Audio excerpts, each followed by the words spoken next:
Karibu tena kwenye studio zetu. Sasa tumeingia katika kipindi cha Ukumbi, leo tukiwa tunazungumzia matarajio ya wananchi wa Kenya mwaka 2026. Hii ni baada ya Rais William Ruto kuendelea kutoa ahadi zake za jinsi anavyotaka taifa liwe linapata mwongozo wa aina gani. Tutaanzia katika hotuba yake kwa taifa ambayo ilikuwa State of the Nation majuma kadhaa yaliyopita, na pia vile tuendelee kuzungumzia yale ambayo wananchi wanatarajia serikali iweze kuwatimizia katika mwaka 2026. Kufanya hivyo, hapa studioni na wageni watakaonisaidia katika mada hii. Tuko naye Javas Bigambo ambaye ni mchanganuzi masuala ya siasa na vile uongozi. Tuko naye Higgins Bugwa ambaye ni mkurugenzi masuala ya uchaguzi katika chama cha UDA, na pia tuko naye Martin Chomba ambaye ni mtaalamu masuala ya biashara na uchumi. Karibu sana studio. Lakini nafikiri vyema tuanze na taarifa ya jana, rais akikariri na kushikilia tena msimamo ule kwamba taifa la Kenya ndio linaweza kubadilika taswira yake na kuwa kama taifa la Singapore. Hebu tusikilize.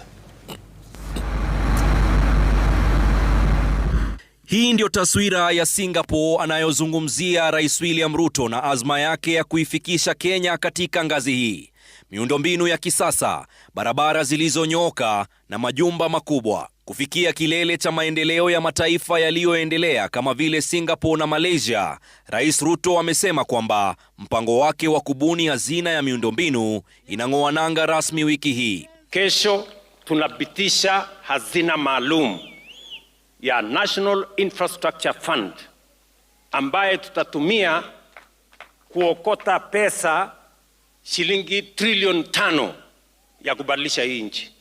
And we are not joking, my friends. Hii nchi hii lazima ibadilike.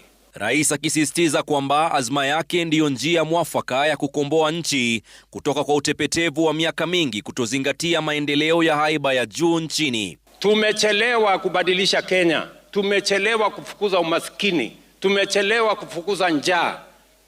Hii nchi inaweza kubadilika kama watu wa Singapore walibadilisha kwao, wa Korea walibadilisha kwao, wa Malaysia walibadilisha kwao, sisi tutabadilisha kwetu. Wakati huo akiwasuta viongozi wa upinzani, akisema kwamba lao ni kueneza siasa za migawanyiko bila ajenda yoyote muhimu. Ama mnataka tu tuendelee kuongea siasa ya ukabila na chuki na mambo ya kupotezana wakati? Si tubadilishe Kenya. Na Kenya haiwezi kubadilishwa kwa maneno matupu. Kenya inabadilishwa kwa miradi na mipango ya maendeleo. Rais akimsuta kinara wa Wiper Kalonzo Musyoka na viongozi wengine wa upinzani kwa kudai eti wana mipango ya maendeleo ilhali wameshindwa kufanya maendeleo wanakotoka. Yeye mwenyewe amekuwa kwa uongozi miaka 50. Barabara ya kwenda kwake ni ya vumbi na matope. Atatoa wapi akili? Kama amekosa akili ya kupanga barabara ya kwenda kwake, atatoa wapi akili ya kupanga barabara ya kwenda kwako? Rais alizungumza huko Kiambu alipohudhuria ibada katika kanisa la AIPCA huko Gatundu North. Melita Oletenges, Runinga Citizen. Nafikiri nafasi nzuri ya kuzungumzia ama kuanzia mazungumzo yetu. Javas, nianze na wewe.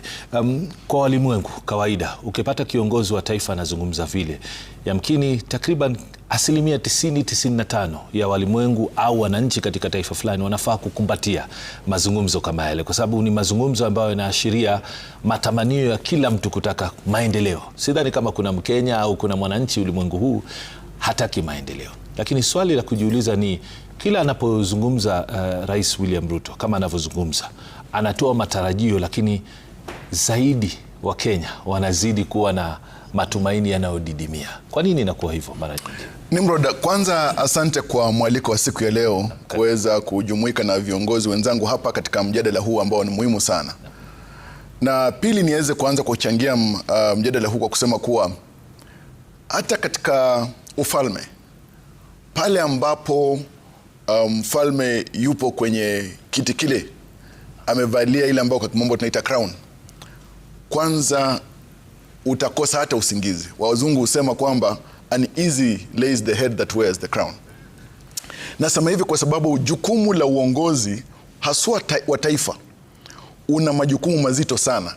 Ukiangalia katika historia ya nchi ya Kenya, katika kila urais ama kila rais aliweza kuwa na ruwaza yake na mwongozo wake katika utawala wake. Tukianza na rais wa kwanza Jomo Kenyatta, alisema kwamba baada ya uhuru nchi ya Kenya ni lazima ianze kupigana na masuala ya ujinga, masuala ya umaskini na magonjwa. Ukija Rais Moi ambaye alisema atafuata nyayo zaidi ya zile nyayo alikuwa nafuata, alitaka kwamba kuwepo na msingi wa amani katika nchi ya Kenya na umoja. Ndipo sasa ukiangalia hata kulikuwa na ile nyayo philosophy of peace, love and unity. Ukija katika utawala wa watatu wa Rais Kibaki, yake ilikuwa ni masuala ya mwongozo wa kiuchumi. Ukaja Rais Uhuru Kenyatta akaja na ile mambo ya Big Four agenda, kwamba misingi iwe ya masuala ya afya, masuala ya kilimo, kiuchumi pia, na akaja kujitahidi pia na masuala ya miundombinu. Mheshimiwa Rais William Ruto naye kama rais wa nchi, ukiangalia ruwaza yake na mtazamo wake ni kuwa ni lazima nchi basi iweze kujing'oa katika ile ambayo ameita uzembe wa kifikra, kwamba tumekuwa pale katika muda mrefu sana, na kwamba tuweze kuangalia mbele kwamba je, tunaweza fikia yale mataifa ambayo yameendelea zaidi. Na nikisema hivyo, Nimrod, nasema kwamba kuna wale ambao wanatilia dosari suala la ruwaza ya Mheshimiwa Rais, na kwamba hata katika familia, kiongozi wa familia ni lazima awe na ruwaza bora, ambao huenda kuna wengine ambao pengine hawajapeana mtazamo huo, lakini ni muhimu sana. Ukiangalia hata bara la Afrika, tuko na Agenda 2063 miaka mingi ijayo. Ukiangalia pia katika Umoja wa Mataifa pia tuko na ile Sustainable Development Goals. Kwa hivyo isije, na hata hapa Kenya miaka michache ijayo tutakuwa tunafikia hatma ya Vision 2030 ambayo ilikuwa ni ruwaza chini ya mwongozo wa Rais Mwai Kibaki. Kwa hivyo hapa naona kwamba Mheshimiwa Rais William Ruto anajaribu sasa kuonyesha wananchi wa Kenya kwamba baada ya kufikia kikomo cha Vision 2030, nchi hii ya Kenya sio lazima 2030 mwaka 2030 ama 2030 ifike, lakini lazima tuanze kuinua macho yetu, tuangalie kwamba je, nchi hii inaweza inuka. Kwa hivyo nasema kwamba ni muhimu sana kuwa ndoto hii, ruwaza hii na mipango hii ama mwongozo huu wa utawala na kiuchumi wa rais uweze sasa kupigwa jeki. Tutafute wale ambao ni wataalam, wasomi, wanabiashara pamoja na hata viongozi katika mashirika yasiyokuwa ya kiserikali, ili kwamba tuone kwamba je, ndoto hii ya Mheshimiwa Rais inaweza kuwezeshwa kwa njia gani kwa sisi wote kama wananchi. Higgins, nije kwako, maanake wewe ni mwandani wa Rais William Ruto, najua mnajumuika mara kwa mara katika mazungumzo na kadhalika. Kuna baadhi ya wale ambao wanahoji kwamba pengine mwelekeo huu ni tofauti na vile ilivyokuwa katika manifesto yake, na kuna wengine wanahoji kwamba ikiwa kuna baadhi ya vitu ambavyo hakuweza kutimiza katika manifesto yake, iweje sasa aweze kutimiza masuala kama haya ama ahadi kama hizi ambazo unatoa, ambazo zitahitaji shilingi trilioni 5 kuweza kutekeleza, ikiwa kwenye manifesto kuna mambo ambayo ni madogo kushinda mpango huu wa kutaka Kenya kuwa kama taifa liloendelea kama Singapore. Itakuwaje yatimize? Sasa nataka utufafanulie hapo. Asante sana asante kwa kunikaribisha. Ningesema kwamba mimi hiyo manifesto yetu hatujakuwa tukijajiwa fairly nayo, because sasa naona unarudisha mazungumzo ya manifesto. Tulikuwa na hii maneno ya housing kwa manifesto yetu inaendelea, lakini housing ikiendelea watu wanapinga housing. So ukitaka kuleta comparison na manifesto, tunaenda item by item. Bila shaka tulisema tutabadilisha mfumo wa afya, tukaleta SHA. Kuna changamoto kidogo, lakini kelele ni mingi. Watu wanasema NHIF ilikuwa inafanya kuliko SHA. Lakini mimi nawauliza, at the peak ya NHIF ilikuwa na only watumizi milioni 8. SHA sasa imeingiza watu milioni 20 na kitu. Wale watu wengine milioni 20 walikuwa wapi? NHIF ilikuwa inawasaidia. So hii mfumo imeweza kuleta watu kwenye NHIF. Tukakuwa na maneno ya food production na agriculture. Uliona tuliweza kupeana mbolea, ukuzaji imekuwa wa chakula. Yes, sijafika ile mahali tulikuwa tunataka, lakini ni progress. So Kenya, ningeambia wa Kenya, manifesto ni kitu inaitwa plan, ni mpangilio yenye wewe mwenyewe unakuanga nayo nyumbani. Lakini si kila kitu inaendanga according to plan. Haizuii kuwa na mpango mwingine. Ama tunaenda mfumo mwingine wa siasa. So tutaendeleza penye tumeachia the plan. Lakini mpangilio unakuanga, lakini si kila kitu inaenda according to mpangilio. Kuna janga inaweza kuja, kiangazi inaweza kuja, floods inaweza kuja, vitu mingi inaweza pangua mpangilio. Lakini kile rais anafanya ni kwa jamii, si kila mtu anafanana. Kwa shule si kila mtu atapata A. Kuna watu tofauti, na lazima watu wengi uwalete pamoja ndio waweze kuelewa ile maono yako. Kuna watu wako na maono ya juu. Ukiangalia shida kubwa ya Kenya, tuna takwimu zinasema tuko na housing deficit of this number, tuko na deficit ya mahindi ya this number, watalii wamestagnate chini ya milioni 2.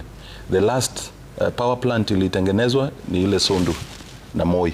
The last major stadium ilitengenezwa 1987. So kuna vitu mingi tumekuwa tukibuild on vitu mzee. Kwa simu ukienda ku update software, kuna mahali itafika itakwambia hardware yako ni mzee, hizi chukua a newer software. Sasa rais anataka kudeal na maneno ya hardware, kudeal maneno ya hardware kwanza, alafu sasa to build kwa hiyo msingi sasa wakili. Sawa, nitakupa nafasi pia, maana maswali bado yako mengi. Nije kwako wewe Bwana Martin Chomba. Kuna nguzo 4 sawia na nguzo 4 ambazo tumezisikia zikitajwa wakati huo katika serikali ya rais aliyetangulia Uhuru Kenyatta na hata William Ruto. Sasa hivi katika mpango huu wa kuiendesha Kenya kuwa moja ya mataifa ambayo yameendelea kama Singapore au Japan au South Korea ama Malaysia, ni kwamba nguzo 4, moja kwa kimombo anasema investing in the people, transforming the economy, generating additional energy and transforming the transport and logistics sector. Hizi ni sekta ambazo si rahisi kuzijenga au kuzipanua. Ili aweze kutimiza ahadi kama hii, itahitaji nini? Hasa ukiangalia kitu kama hiki cha investing in the people, kinamna gani? Manake tumeona serikali ikijaribu mbinu tofauti kama Hustler Fund, imejaribu empowerment, lakini bado utasikia kuna wananchi wanasema bado tuna uchochole. Sasa una invest kivipi ndio aweze kufanikiwa katika nguzo kama hii? Asante sana pia kwa mwaliko. Karibu. Mjadala wa leo ni wa maana sana kwa sababu unatajia mambo tunatarajia mwaka ujao kuhusu mstakabali wa nchi. Na ndio tuwafikie hizo agenda zenye rais yako nazo saa hizi. Kitu changu cha kwanza na cha muhimu sana, mimi husema kwamba mgaa muue lakini haki yake umpe, ni kwamba Rais William Ruto kuna kitu cha maana anafanya, na kitu cha maana chenye anafanya ni kupatia watu hope. Watu huishi kwa hope. Saa ingine inaweza kuwa haifiki, lakini wakati tulikuwa watoto, nyanya yetu walikuwa wanaweka chakula, hatuna chakula ya kukula lakini wanaweka vitu zingine tu, tunasikia tu zinatokota, unafikiria kwamba kuna chakula, lakini unafika mahali unalala, asubuhi mnashughulikiwa na uji ama kitu ingine. Lakini ndo mwananchi aweze ku appreciate what is happening. Hiyo agenda ya kwanza umesema kwanza inaitwa investing in people. Kwangu nimekuwa nikisisitiza sana kwamba mahali tumefika saa hizi, ndio tunahitaji daraja, ndio tunahitaji hizi vitu zingine, lakini kuna kitu cha maana sana chenye tumeacha nyuma, na ni human capital development. Unaona hiyo, unasema investing in people. One of the reasons yenye tuko na shida kama nchi saa hizi, na tunasema kwamba uchumi ni mbaya, na nimekuwa nikiambia marafiki zangu kwamba tunasema uchumi ni mbaya, lakini ukiangalia kwamba ni wakati gani uchumi umeweza kuwa mbaya sana kwa nchi ya Kenya, ukirudi nyuma watu wengi watakwambia kutoka mwaka wa around 2017-2018 ndo nchi imeanza kukua na shida kabisa ya kwamba mwananchi wa kawaida hapati pesa. Kwa nini? Kwa sababu economy imefanya ile tunasema kwa kimombo imeanza kuzunguka. Imeanza unajua vile tunasema sasa hii jua ikitua huku kuna mahali inaanza, si ndio? Ndo economy yetu imepan ikatoka kwa analog economy ikaenda kwa digital economy. Lakini software yetu, masomo yenye tunafundisha watoto wetu ni yale yale tu ya analog. Na sasa imefika mahali, nitakupa mfano. Kiatu chenye nimevaa leo nilikuwa naenda kununua mahali town pale chini mahali Nana kauzapo, lakini in the last kama miaka miwili sijaenda kununua. Kwa nini? Kwa sababu naingia kwa mtandao, napata huyo mtu mwingine ana advertise, ananiletea mahali niko ninanunua. Sasa tuko kwa digital economy. Wale watu tuko nao, wale tunaita Gen Z, wale tunaita millennial, are they properly trained ama wamepewa nafasi ya kusoma where we are going? Kenya and Sub-Saharan Africa tunasema we are consumer economies. Sisi hakuna kitu tunatengeneza hapa kwetu. Zile vitu zinafanyika nje ndo tunafanya. Kama ni Uber ni ya mbali. Kama ni anything tunatumia huku ni kuconsume. Lakini lazima tukue na skills to invest kwa our young people, because jana nilikuwa kwetu nyumbani jana jioni na nilikakuwa na group ya watoto wengi tu tukiongea na wao vile nchi inaendelea, na wengi wao nilipata kwamba wengi hawaendi shambani vile tulikuwa tunaenda mimi na wewe, vile tulikuwa tunaenda, wana earn kutoka kwa mitandao. Shida ni kama serikali tunachukulia aje investing in people kitu ya ku make sure kwamba kuna mpangilio, kwamba wametoka shule wamesoma zile analog ideas zenye zimekuwa na courses zenye tumekuwa tukisoma, lakini tukikuja huku nje we need to sharpen them kwa this digital economy, kwa sababu nilikwambia siku nyingine tunasema sana mambo ya digital economy, lakini other than pronunciation na spelling watu wengi sana hawajui ni nini hiyo. Ni ukweli. Na sasa lazima tukue very intentional and deliberate kama watu wa serikali na sisi private sector kupeleka vijana wetu, because vijana wetu wakipata kujua vile watajisaidia kutoka kwa hizi mitandao, isipokuwa ikue tu si ya kuona TikTok. Anaweza ingia hapo akatengeneza 100 yake 5, 100 yake 1000 yake 1 kwa siku, tutakuwa tumesolve vitu nyingi sana. Javas, ukiwa unazungumzia nguzo hizi 4, ametajia investing in people, lakini kuna wengi watahoji kwa sababu katika investing in people alipofafanua katika hotuba yake kwa taifa alikuwa anazungumzia masuala ya elimu kama alivyosema Martin Chomba, anazungumzia masuala ya ubunifu ambayo ni skills development, scientific training na innovation capacity. Ni vitu ambavyo Kenya hii haina upungufu, iko navyo vingi kwa muda mrefu. Inakuwaje tunazungumzia swala hili kwa sasa? Kuna utata wapi? Kwani tunafundisha watu kuwaweka katika hali ambao hawatakuwa bora katika soko, ambao waweze kusaidia hata taifa kuenda mbele, ama namna gani? Nadhani kuwa kuna pale ambapo uelewi haupo kwa baadhi ambao wanajaribu kukosoa lengo hilo la Mheshimiwa Rais William Ruto. Na nimeweza kusafiri pakubwa, na mshukuru Mwenyezi Mungu kwa baraka hizo. Ukienda Uingereza nimekuwa kule, ukiangalia Marekani nimekuwa kule, Canada, hata Sweden.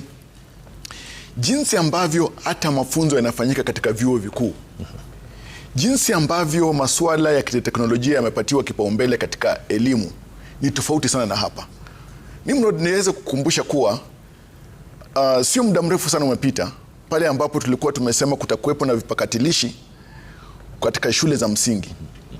Kumbuka kwamba mfumo huo tulikuwa tunasema kwamba tutakuwepo na vipakatilishi, lakini hata walimu walikuwa hawajafunzwa jinsi ya kutumia vipakatilishi hivyo. Wengi wao hata kuhakikisha kompyuta hiyo peke yake ilikuwa balaa, hawajaifunzwa. Na tulikuwa tumetarajia kwamba watafunza watoto. Mradi huo je, kweli uliweza kufaulu? Haukufaulu kwa sababu ya changamoto hizi. Ndiposa Mheshimiwa Rais kwa mfano akisema kwamba ni lazima tuweze kuwekeza katika masuala ya kisayansi, masuala ya mafundisho, masuala ya kiteknolojia. Ni kwamba hata katika shule za ufundi, katika vyuo vikuu, shule za upili, shule za msingi, na hata pale ambapo walimu wanafunzwa katika shule zao, waweze kufunzwa na masuala haya yote yaweze kutiliwa maanani pamoja na masuala ya utafiti.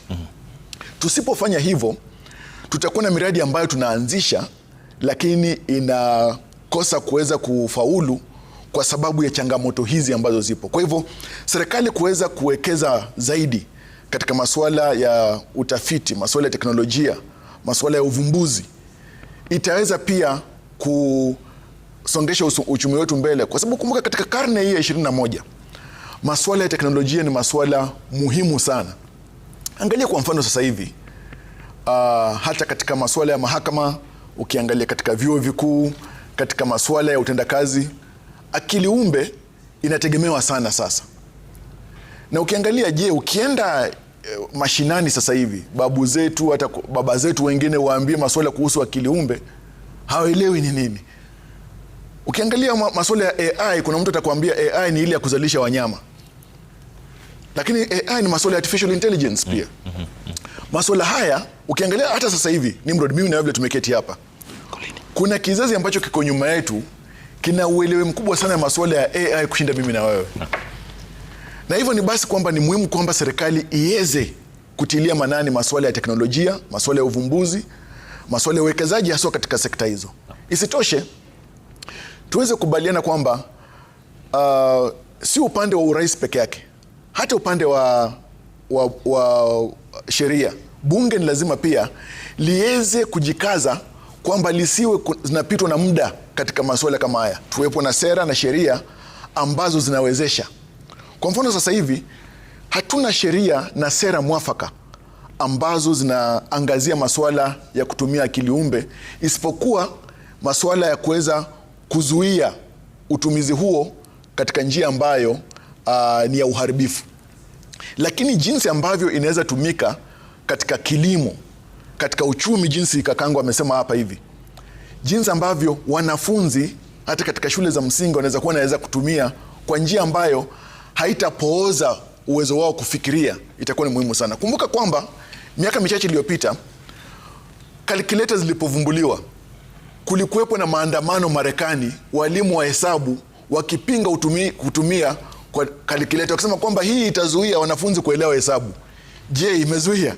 Kwa hivyo nitakana tu kwamba mafunzo yaweze kuwepo kwamba inaweza tumika kwa njia gani. Nitamalizia kwa kusema Nimrod kwamba iwapo tunataka tuwe na tuzidi kuwa taifa katika mstari wa mbele, hiyo masuala ya ulinzi, masuala ya hata wanahabari, ni lazima tusiwe na uoga wa kujivumbua na masuala ya kujizalisha upya, kwa sababu tukizembea tutakuwa kama mataifa mengine hapa Afrika ambayo katika karne hii ukiweza kuzuru mataifa mengine katika bara la Afrika utashangaa kwamba je, wanaishi karne gani? Watahitaji miaka karibu takriban miongo minne kufikia pale ambapo Kenya ipo sasa hivi.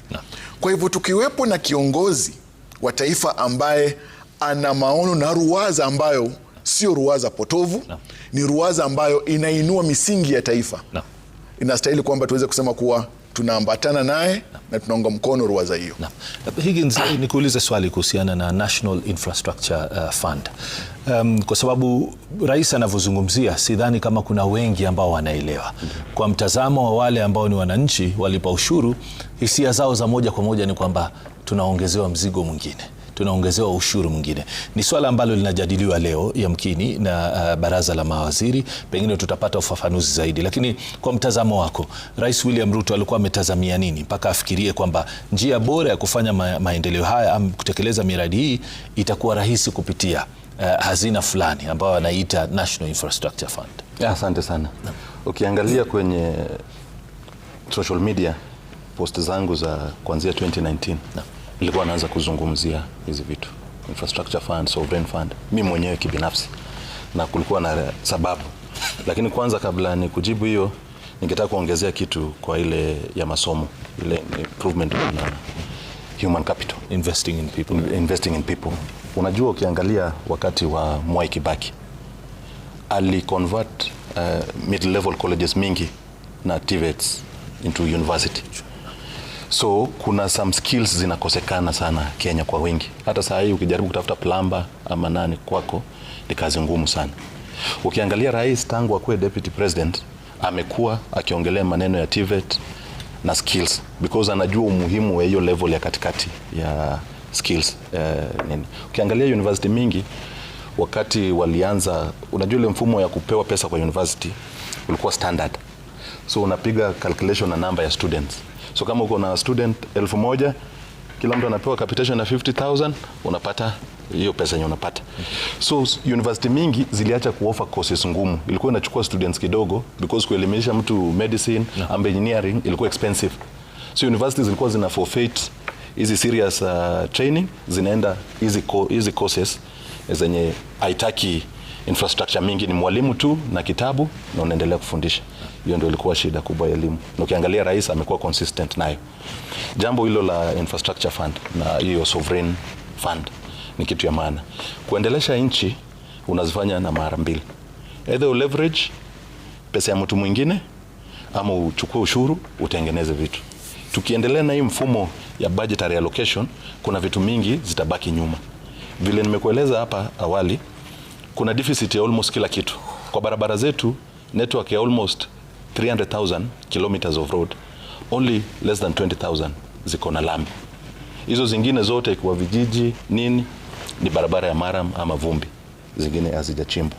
Ukuje maji, almost less than 20% of Kenyans wako na ile pipe to water. Siwa, hata town zingine kubwa ukiangalia Kitengela ni kubwa, lakini haina siwa system. Tuko nyuma na bado tunaendelea. So tusipokuja kwa hizo muundo msingi, budget peke yake haiwezi solve hizo shida. So lazima tukue na mbinu mpya. Na hii fund ukiangalia, kuna nchi yetu jirani inaitwa Kongo, iko na mabilioni matrilioni ya pesa chini ya kupitia madini chini, lakini on top of the surface haiwasaidi, because hakuna mtu mwenye anajua kuna madini huko, ataenda kama wajaunda infrastructure huko kwanza. So watu wanajua kuna madini huko, wanajua, but ina take time kuwasaidia. So Kenya rais anafanya, anasema kuna national assets, kama mnaojua kuna shares za Safaricom zitauzwa, kuna some parastatals zitaprivatiziwa. Instead kitambo zilikuwa zinauzwa, Kibaki aliuza Safaricom 25%, aliuza KenGen, aliuza, but hiyo pesa haikuwa ring fenced kwa kitu. So Kenya rais anasema hizi funds zenye tunatengeneza, tukiuza rasilimali za kitaifa tunaweka hapo. Kulikuwa na madini kule Kwale, niliona kulikuwa na vitu Taveta nini. So because sahi watu wataanza kumine, because tumefungua nchi, hiyo pesa ikipatikana isipotelee hivi hivi, inakuwa ring fenced kwa kitu. Pia tunaweza omba long term, let's say a century bond yenye unailipa miaka 100. Unajua hizo vitu zenye zinaundwa kama ile reli wa koloni waliunda imepitisha miaka 100. Kwa nini watu wa sai peke yake ndio walipie hizo vitu? So hizi stadiums zinatengenezwa zitakaa miaka 1,100, miaka 100, miaka 150. Barabara zitakazoundwa zitakaa kwa miaka mingi. Tusiwekee mzigo hii generation ya sasa kudeal nayo, na wale wengine pia watatumia. Kasarani tunatumia saa hii, ilijengwa 87. Watoto watazaliwa na sisi wataitumia bado. So to spread hiyo kitu na itakuwa cheaper tukichukua hizi long term. Najua watu wanaongea maneno ya cost, nimeona Ndindi Nyoro anasema stadium ni expensive, lakini kuuliza Nimrod, assume unajenga nyumba, umeomba milioni 1 ya kutengeneza, at a modest 10% interest payable say in 20 years. After 20 years you'll have paid 3 times the amount. Na hiyo ni risk ya ule mwenye amekupea pesa aeke premium kwa pesa yake. Otherwise ungeamua save miaka 30 ndio ujenge ile nyumba. So hii, na unajua ukijenga unafungua uchumi. For example, tourism ya Kenya, utalii imestagnate. Kwa nini? Package yetu ya tourism, National Park, Mombasa, Naivasha kidogo, then inaishia hapo. So Kenya rais anafanya, unaona kama pale Bomas anaunda a new convention center. Hiyo ni package nyingine ya tourism, conference tourism. Na ukiomba visa huko mahali kwingi, ile rahisi ya kupata, ukitaka kwenda Marekani nini, unaweka hiyo, unatafuta conference mzuri, unaenda huko. So hiyo conference tourism anataka kuileta kama package ya nini. Hiyo itasaidia wana hoteli, wanaendesha magari za watalii, wenye wanakuuza chakula. So ecosystem itakuwa kubwa. So hii infrastructure fund inataka kufungua nchi. Unajua ukishajenga reli, ujenge barabara, itabaki tu maintenance. So ile allocation yenye ingekuwa ya kutengeneza barabara itaweza kusort maneno ya maintenance na kulipa ile kidogo imebaki deni. Tumesikia fununu kwamba bado ana ari ya kuhakikisha kwamba uwanja wa ndege wa JKIA unajengwa kabisa. Kama umepitia JKIA it's a joke. Nitakupa nafasi nyingine, it's a joke. Tutafafanua zaidi. Yes. Pamoja na hili, manake nataka Martin Chomba baadaye tutakaporudi tuzungumzie pia hii kitu ambapo rais anataja, anasema economic transformation.